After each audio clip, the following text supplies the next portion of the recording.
In our top stories, all eyes on Malema at an Eastern Cape church and high traffic volumes at Safm12pm Toll Plaza. Good afternoon. There's been no official confirmation from the Malawian government of reports that President Bingu wa Mutharika has died. Various international media are quoting unnamed doctors and cabinet ministers as saying that he's died. However, Malawian state media said last night that Mutharika had been flown to South Africa for specialized treatment after suffering a heart attack. South African government and hospital officials are refusing to comment. One report quotes a hospital source in Malawi as saying the president died last night and that the body has been brought to South Africa to be embalmed. And we've just heard the Malawian government is about to make an official announcement. Suspended ANC Youth League President Julius Malema is accompanied by what appears to be a VIP unit at a church in the Eastern Cape where he will speak today. There's a huge media presence at the 12 Apostles Church in Christ at Butterworth. Malema's visit is to commemorate the life of the anti-apartheid activist Solomon Mahlangu, who was executed on Easter Friday in 1979. This is Malema's first public appearance since his temporary suspension that saw him stripped of all his powers within the ANC.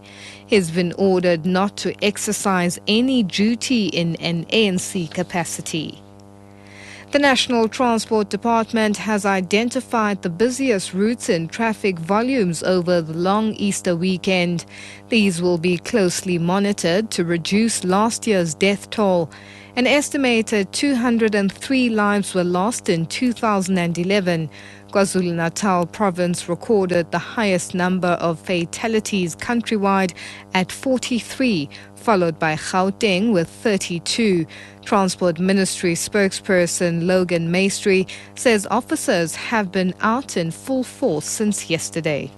Some of the corridors that are expected to carry heavier than usual traffic volumes is the N3 South, Johannesburg to Durban, the N1 North, Pretoria to Polokwane and onwards to Beit Bridge, the N4 East, Pretoria, Nelspruit, Komati Poort, the N1 South, Johannesburg to Bloemfontein to Cape Town, the N2 North, Durban to Stanger, dangerous driving which includes speeds too high for circumstances, drunk driving and vehicle defects as well as overloading are some of the focal areas traffic authorities will be focusing on. Traffic is now backed up from 15 kilometers at the Safm12pm Toll Plaza on the N1 between Pretoria and Polokwane. Many thousands of motorists are proceeding to Limpopo, mainly for the ZCC and St. Agnes Church annual pilgrimage in Moria. Roads and Transport spokesperson Joshua Kwapa says buses and taxis make up the most traffic. Some motorists are driving on the side of the road trying to get around the long queue. A man has died after a fire destroyed 5 backyard dwellings at Wallisdean near Kraaifontein outside Cape Town. Disaster management spokesperson Wilfred Solomons Johannes says 2 formal houses were also destroyed. The cause of the blaze is being investigated. Solomons Johannes says they'll provide relief aid to the affected people. 25 people left homeless and 1 adult male died in the fire and his identity is unknown, and the police will then launch an investigation into the matter. Our city's disaster response teams will be assisting the victims this morning.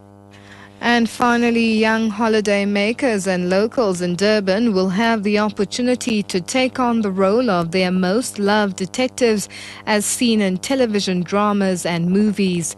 Based on the popularity of reality television, the KZN Science Centre at the Gateway Shopping Centre is holding an interactive Cool Science Investigators program until Sunday. General Manager Candice Potgieter says each activity is designed to show how science can be related to everyday life.